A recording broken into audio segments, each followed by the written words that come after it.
Hi friends, welcome back to our channel all in one knowledge. ఇవాల్టి మన కథ మాతృభాష. కళింగపురాన్ని జయసింహుడనే మహారాజు పరిపాలించేవాడు. అతడు వివిధ రాజ్యాల కళాకారులను ఆహ్వానించి వారితో కళా ప్రదర్శనలు ఇప్పించి మంచి మంచి బహుమతులు ఇచ్చేవాడు. ఒకరోజు వారి రాజ్యానికి ఒక పండితుడు వచ్చాడు. అతడు అనేక భాషలను అనర్గళంగా మాట్లాడగలడు. మహారాజా, మీ పండితులు ఎవరైనా సరే నా మాతృభాష కనుక్కోగలరా అని సవాలు విసిరాడు. ఆస్థాన పండితులంతా వేర్వేరు భాషలలో వివిధ ప్రశ్నలు అడిగారు. ఏ భాషలో ఏ ప్రశ్న అడిగినా ఆ పండితుడు ఏమాత్రం తడుముకోకుండా ఆ భాషే తన మాతృభాష అయినట్లుగా సమాధానం చెప్పసాగాడు. చివరికి ఆస్థాన పండితులు చేతులెత్తేశారు.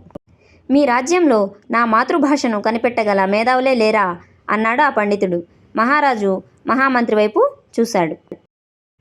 మహామంత్రి ఆ పండితుడిని తనకు తెలిసిన కొన్ని భాషలలో ప్రశ్నలు అడగసాగాడు.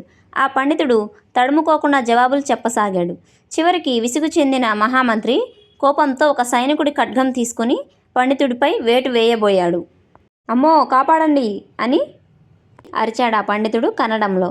మహామంత్రి ఖడ్గాన్ని దించి చిరునవ్వుతో, మహారాజా, ఆ పండితుడి మాతృభాష కన్నడం. మనం ఆపదలో ఉన్నప్పుడు మనం మాట్లాడే మాటలు మాతృభాషలోనే ఉంటాయి అని చెప్పాడు. పండితుడు మాతృభాష కన్నడమే అని అంగీకరించాడు. ఓటమితో తలదించుకొని సభ నుండి వెళ్ళిపోయాడు. విన్నారు కదా ఫ్రెండ్స్ ఈ కథను.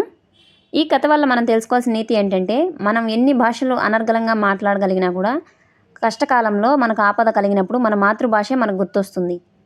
కాబట్టి మన మాతృభాషకు ప్రత్యేక స్థానాన్ని ఖచ్చితంగా ఇవ్వాలి. Thank you for watching. మీకు ఈ కథ నచ్చినట్లయితే please like, share and subscribe. మరో కథతో మళ్ళీ కలుద్దాం. Bye bye friends.